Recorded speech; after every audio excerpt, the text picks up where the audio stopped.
后来乡亲啊，继续来看这个狗晓是坐到互人看到的起价无赔。分嘉南的山区最近有大量的琉璃蟹，尤其是嘉义的中部真严重。今若到暗时啊，大量的狗蟹就会冲厝内开电火有光的所在，尤其是咧食暗顿，这个狗蟹四界乱飞。滴落饭菜内底，都袂输是咧野胡椒共款，所以民众只好是关电火来食饭。啊，这个天气有够热，门窗阁袂当来开，是话要热死。中部乡公所紧急展开着杜蟹的大作战。嘉义中部乡家家户户窗门拢关条条，因为遮有危险。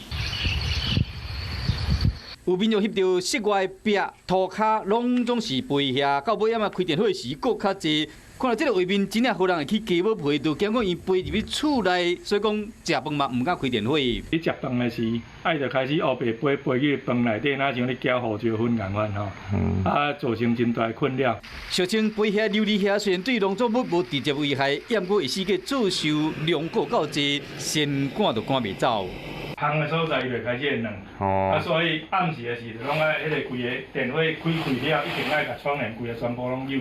乡公所只能紧急去申请挂伫树仔这款二等琉璃蟹，家己来讨食，早烫去收内面，会使加检讨，是讲效果安怎也毋知。